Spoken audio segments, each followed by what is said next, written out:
Irmãos, vamos abrir a palavra de Deus no texto que se encontra ainda no livro dos Atos dos Apóstolos, livro este que nós fizemos a leitura alternada, ainda no mesmo capítulo 16, só que agora leremos do versículo 19 até o versículo 26.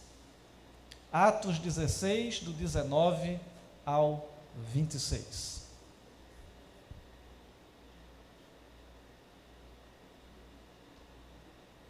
Guardar que os irmãos encontrem para fazermos essa leitura.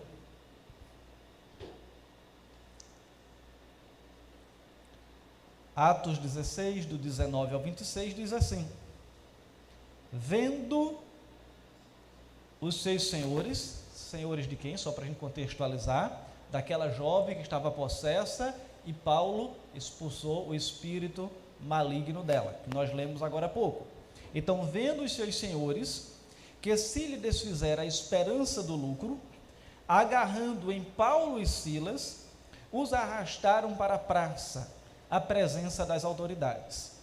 E levando-os aos pretores, disseram: estes homens, sendo judeus, perturbam a nossa cidade, propagando costumes que não podemos receber, nem praticar, porque somos romanos.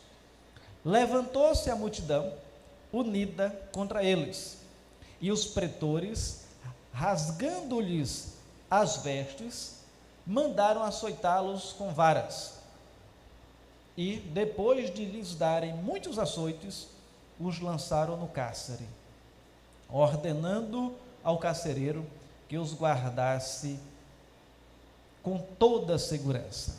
Este, recebendo tal ordem, levou-os para o cárcere interior e lhe prendeu os pés no tronco. Por volta da meia-noite, Paulo e Silas oravam e cantavam louvores a Deus, e os demais companheiros de prisão escutavam. De repente, sobreveio tamanho terremoto que sacudiu os alicerces da prisão.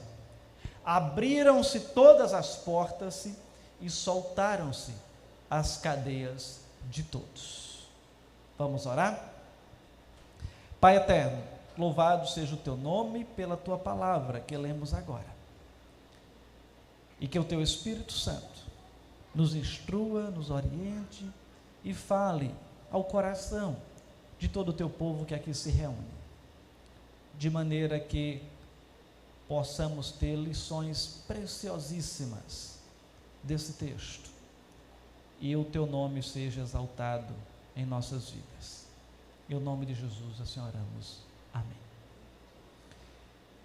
Irmãos, o relato de Paulo e Silas na prisão, associado com a sequência, com a conversão do carcereiro, talvez seja um dos textos mais conhecidos do Novo Testamento, principalmente quando se trata do episódio do carcereiro, porque muitas vezes recitamos aquela frase: eu e minha casa serviremos ao Senhor.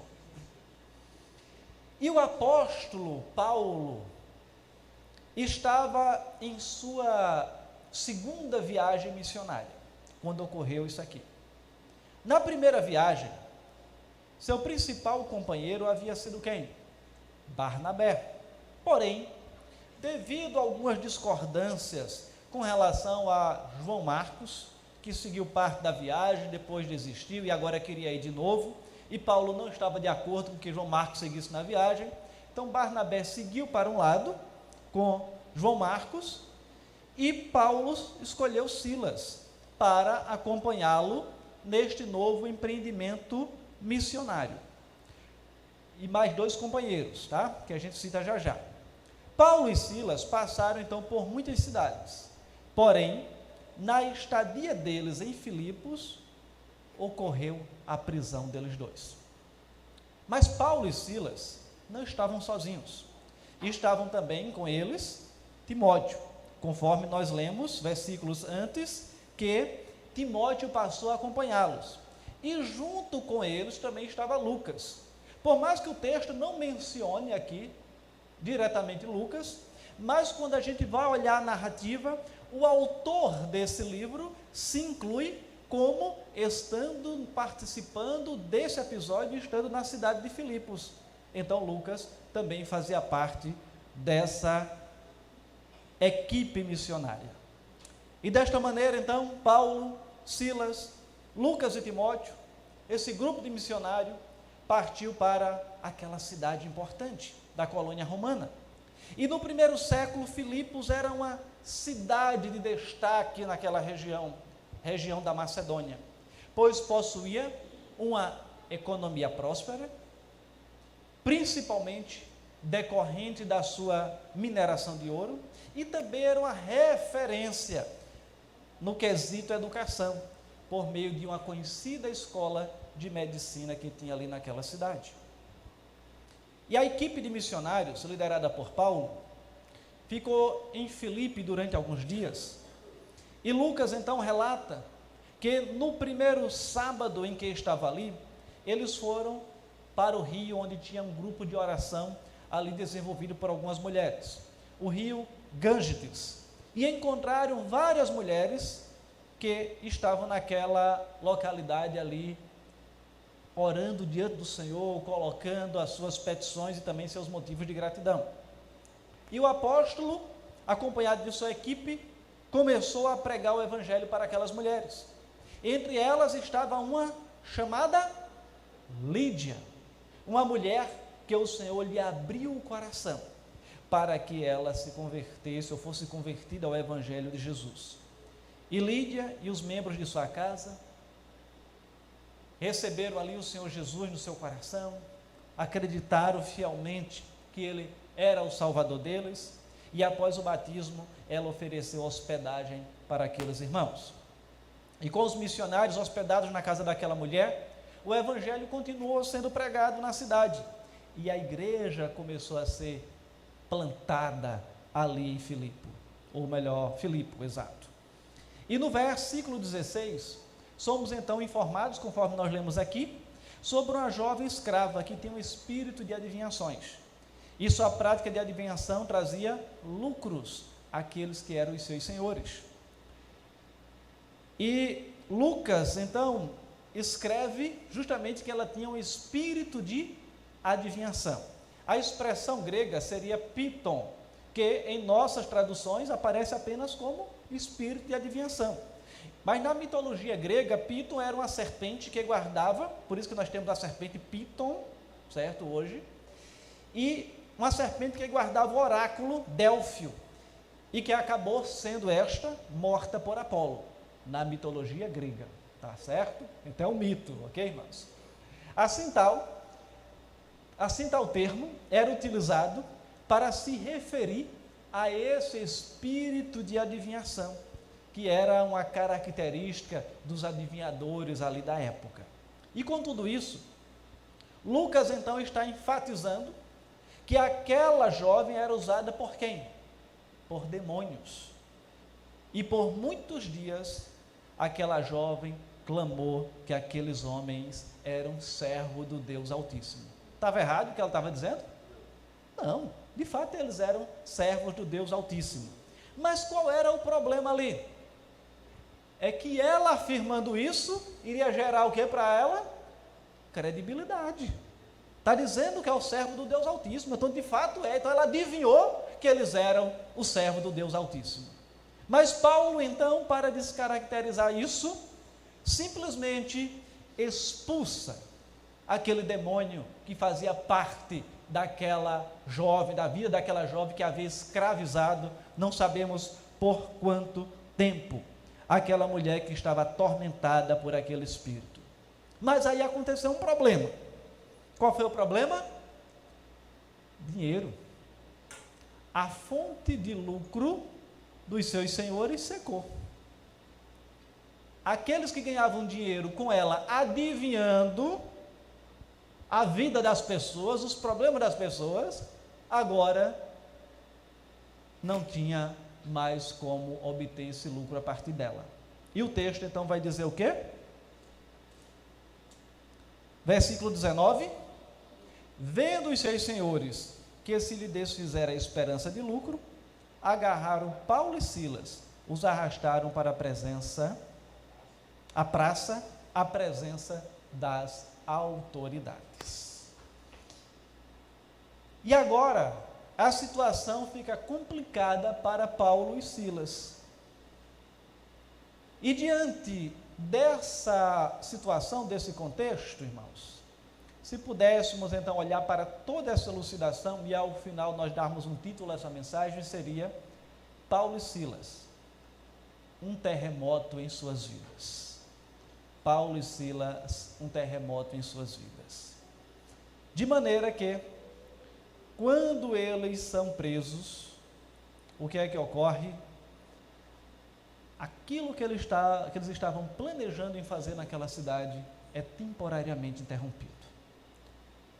E note que apenas Paulo e Silas foram presos. E por que apenas eles dois foram presos e não Timóteo e Lucas, que também fazia parte da equipe missionária? Nós vamos encontrar a razão disso no versículo 20. E levando-os aos pretores, disseram: estes homens, sendo judeus, perturbam a nossa cidade. E o 21. Propagando costumes que não podemos receber, nem praticar, porque somos... Qual é o detalhe que está no versículo 20? Estes homens, sendo judeus. Paulo e Silas eram judeus. Lucas e Timóteo, não. Lucas era meio judeu, era filho, né? Só um dos pais era judeu. Mas eles não eram completamente judeus. Então a razão principal, ou seja, a razão formal para a denúncia, o motivo em si, era a questão do dinheiro. Mas a razão formal para a denúncia é porque eles eram judeus e estavam provocando o quê? Que diz o 21?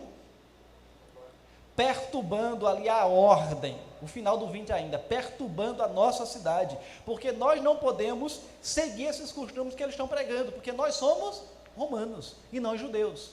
Ou seja, dando a entender que naquele contexto ali, aquilo dali era costume dos judeus e não dos romanos. E quando olhamos então para essa realidade, possivelmente eles estavam querendo estabelecer de alguma forma uma ligação entre Paulo e Silas e os judeus que tinham sido expulsos de Roma um tempo atrás pelo imperador Cláudio, acusados de criar perturbações religiosas naquela cidade, por volta do ano 49 da era cristã. E perceba então que Paulo e Silas são acusados justamente de criar uma confusão e uma perturbação na cidade. Como Lucas, já dito, era gentil e Timóteo era apenas meio judeu, então as acusações caberiam, com base nessa acusação formal, perfeitamente apenas contra Paulo e Silas. Mas lá na frente o texto vai dizer que eles eram o que também?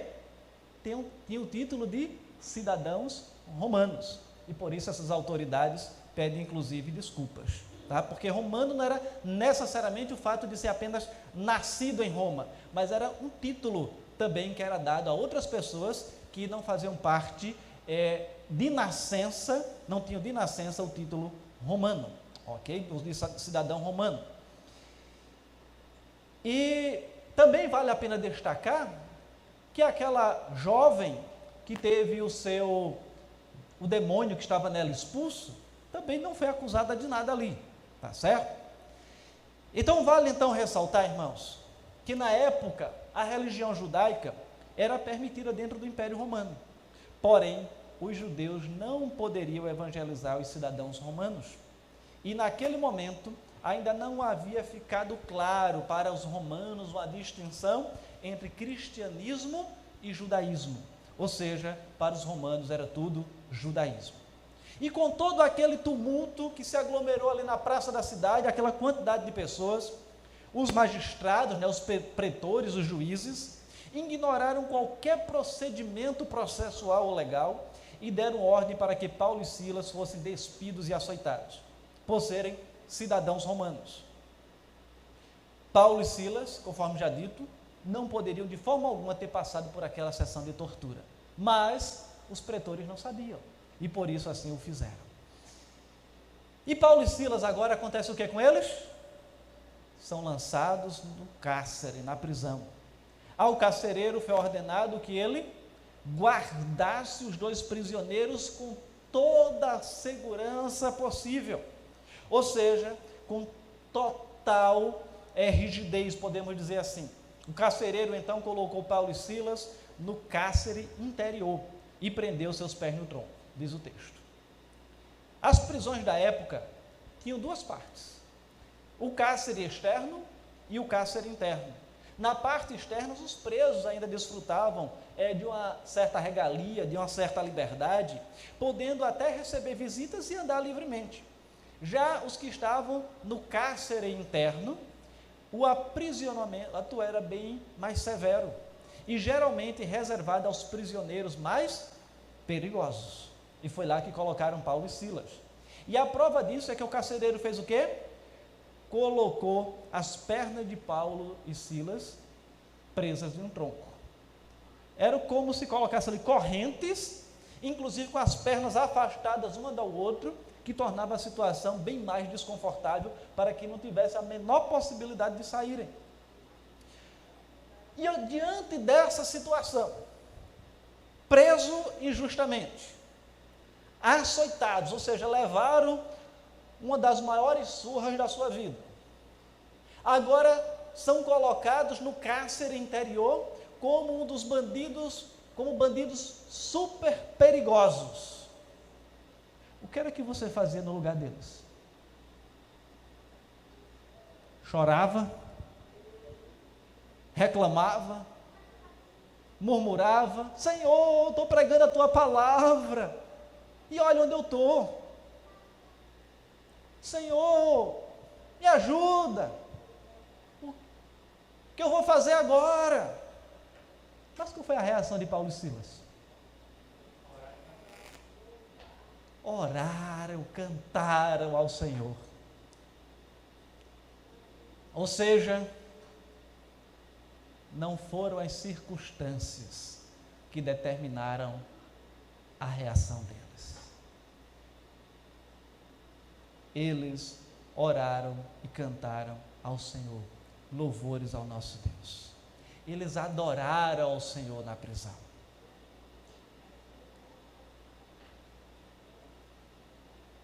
O versículo 25 diz: por volta da meia-noite, Paulo e Silas oravam e cantaram louvores a Deus, e os demais companheiros de prisão escutavam.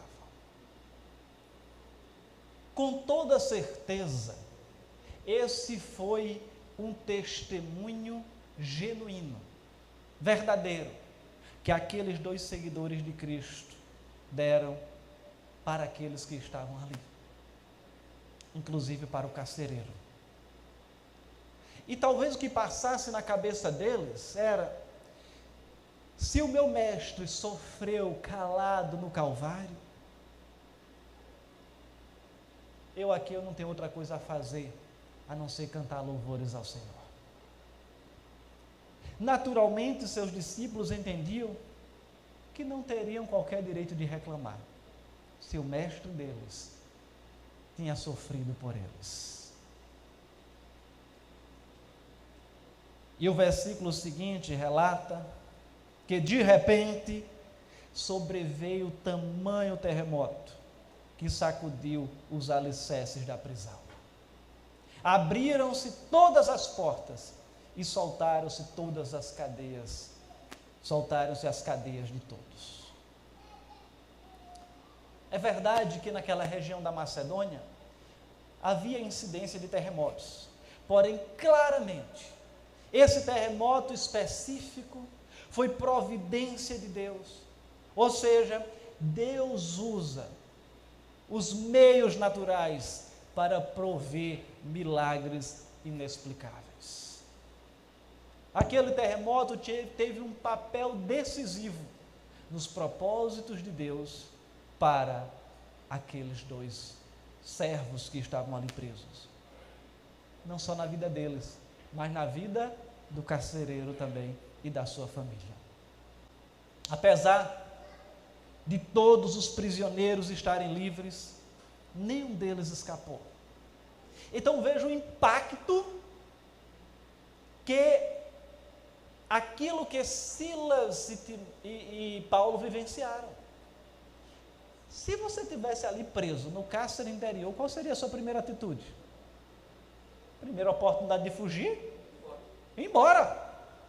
Mas os demais prisioneiros, todos ficaram ali. Ou seja, foi o impacto daquele evento. Estão orando e louvando a Deus. De repente, a prisão treme. Soltam-se as cadeias. E todos estão impactados com aquele evento, que não conseguem sair daquele lugar. Mas, quando o carcereiro acorda e viu que todas as portas da prisão estavam abertas, ele disse: estou perdido. Vou me matar antes que me matem. Na verdade, ele sabia que se um único prisioneiro escapasse, sua própria vida seria dada em troca daquele fugitivo. Imagine todos tendo fugido. Entretanto, antes que ele se suicidasse, Paulo avisa que ninguém havia fugido. Não faça nada contra você, porque todos nós estamos aqui, diz o versículo 28. E nós vamos então ver que o propósito da prisão de Paulo e Silas e do terremoto não foi um mero fenômeno, mas estava nos planos de Deus. Obviamente, naturalmente, a libertação de Paulo e Silas estava dentro desse plano de Deus, desse propósito de Deus. Mas o ponto principal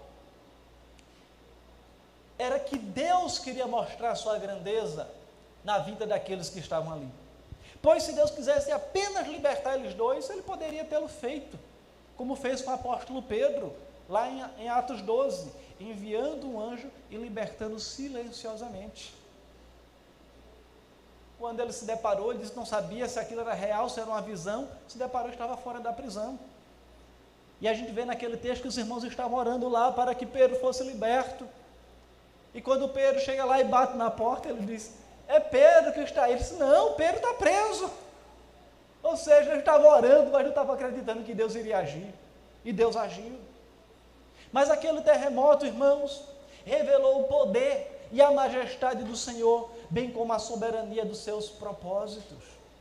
O grande objetivo do terremoto pode ser notado nas palavras do carcereiro: Senhores, o que devo fazer para ser salvo? Os missionários responderam: creia no Senhor Jesus. E a salvação havia alcançado ali não só o carcereiro, mas toda a sua casa. E Paulo e Silas ensinaram àquela família a palavra do Senhor, e imediatamente todos foram batizados. Naquele momento, já não era mais, o carcereiro já não era mais o mesmo. Ele havia nascido de novo, e sua atitude já demonstra o caráter de alguém regenerado. Se, alguns instantes antes, ele havia lançado no cárcere 2 homens debilitados, sem ao menos se importar com as necessidades deles, agora estava cuidando das feridas daqueles missionários. E somente a atuação de Deus na vida de um homem pode promover essa transformação. O carcereiro também conduziu os missionários até a sua casa e ali os alimentou. Para ele, Paulo e Silas não eram agora mais 2 prisioneiros, mas agora eram irmãos em Cristo Jesus. E a Bíblia ainda nos informa sobre a grande alegria do carcereiro, não só por ele, mas por toda a sua família que recebeu o Senhor como Salvador. Depois, Paulo e Silas voltam voluntariamente para a prisão. Eles não tentam se aproveitar da situação para fugir, e no outro dia pela manhã, as autoridades ordenam que os 2 sejam colocados em liberdade. O texto segue dizendo que eles disseram: opa, não é assim não, nós somos cidadãos romanos, e por que querem nos pôr em liberdade assim de qualquer jeito? Os juízes chegaram até eles, pediram desculpas, colocaram eles em liberdade, e apenas pediram, não foi uma ordem, para que eles não permanecessem ali mais na cidade pregando. Então veja como Deus transformou aquela situação, como eles estavam ali presos, açoitados, feridos,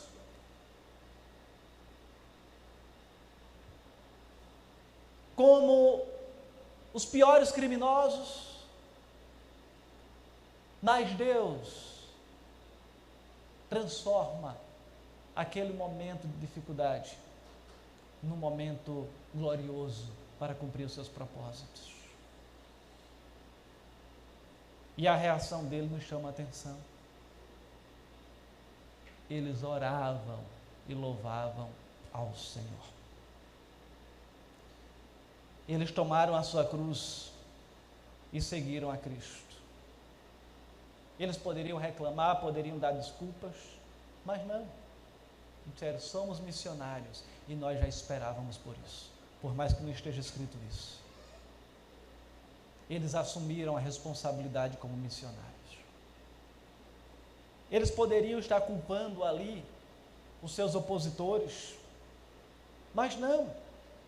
Eles simplesmente não buscaram um culpado para o momento de crise que eles estavam vivenciando. Pelo contrário, eles glorificaram a Deus, porque sabiam que em tudo Deus tinha um propósito.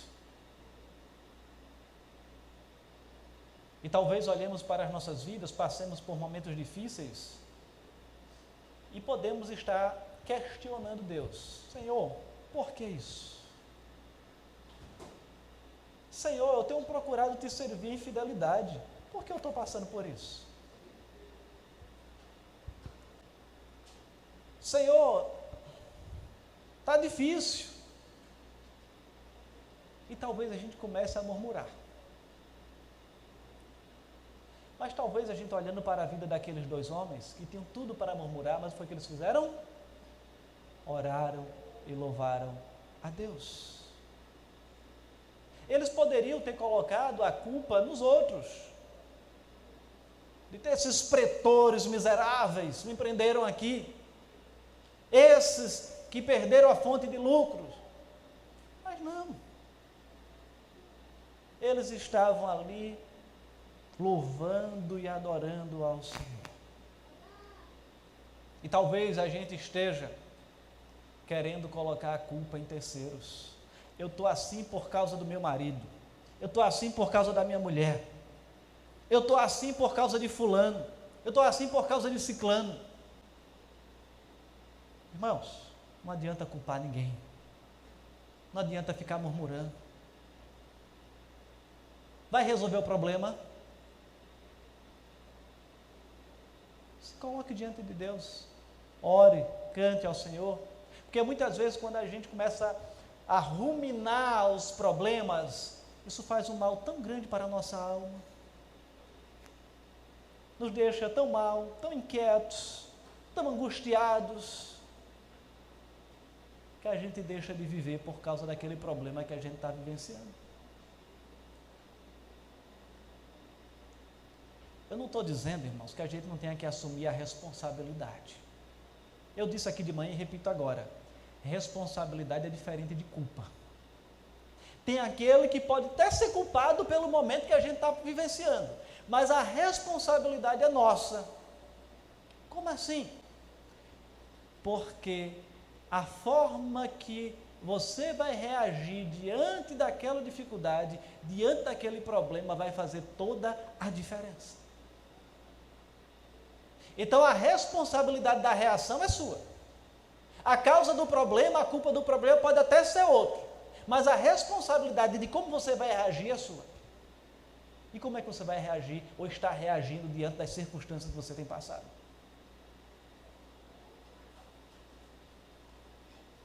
Aqueles queridos irmãos, Paulo e Silas, reagiram de uma maneira fantástica.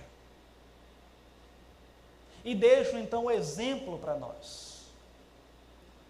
Nós somos, irmãos, responsáveis pelos resultados, ou seja, por muita coisa que acontece em nossa vida. Ah não, mas foi que Deus permitiu. Sim, Ele permitiu, mas Ele te deu a inteligência também, seja ela intelectual, seja ela emocional, para você reagir de uma maneira diferente. E quando a gente reage da maneira inadequada, o que é que a palavra de Deus diz? Aquilo que a gente plantar, vai colher. A lei da semeadura e da colheita. Então, irmãos, nós somos desafiados a assumir a responsabilidade pela nossa própria vida. Porque quando eu estou colocando a culpa no outro, o outro não vai assumir a responsabilidade e resolver o nosso problema, não. Somos desafiados a refletir sobre o momento que nós estamos passando e saber o que é que nós queremos amanhã.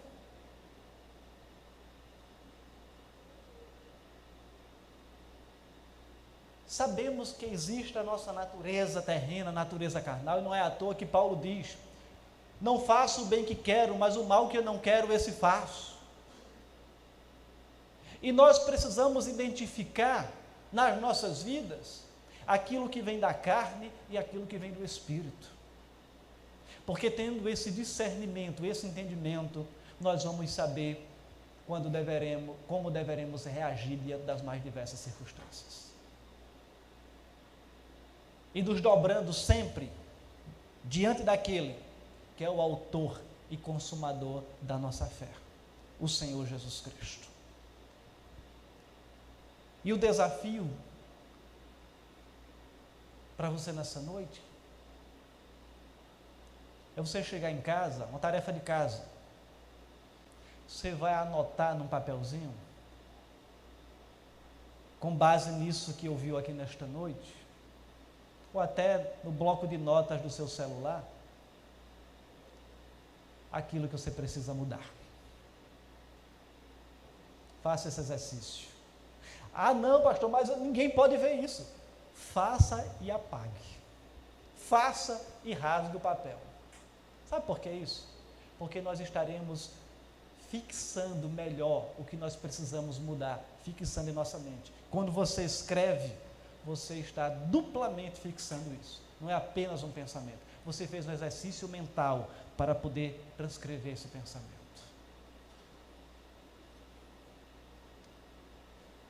Mas continuemos firmes, sabendo quem somos. Somos servos que precisamos continuar caminhando em nossa peregrinação, rumo ao nosso alvo maior, o descanso eterno, a terra prometida, olhando para aquele que é o autor e consumador da nossa fé.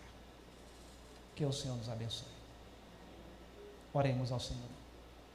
Pai eterno, obrigado pela tua palavra, e agora nos dá a graça de sermos perseverantes, porque mesmo em meio aos terremotos que vêm à nossa vida, os momentos de tribulações que passamos, mas em tudo o Senhor tem um propósito. O Senhor tinha um propósito com aquela prisão de Paulo e Silas, o Senhor tinha um propósito com aquele terremoto que sacudiu os alicerces daquela prisão, e o Senhor fez aquela família ser transformada. E também podermos visualizar a firmeza daqueles dois servos. Ó Senhor, faz com que teu Santo Espírito aplique esta palavra aos nossos corações e possamos ter as nossas vidas transformadas. Que o Senhor esteja então cuidando de nós, transformando a nossa mente, fazendo essa mudança de mente, uma verdadeira metanoia, de maneira que nós possamos reagir diferente, reagir conforme a orientação do teu Espírito, não conforme a nossa natureza terrena, diante das mais circunstâncias da vida. Que no lugar de murmurarmos, no lugar de reclamarmos, no lugar de culparmos os outros, assumamos a nossa responsabilidade e louvamos e possamos engrandecer o teu nome. Cuida do nosso coração, cuida da nossa mente e nos faz ser servos melhores a cada dia. Em o nome de Jesus, assim oramos. Amém.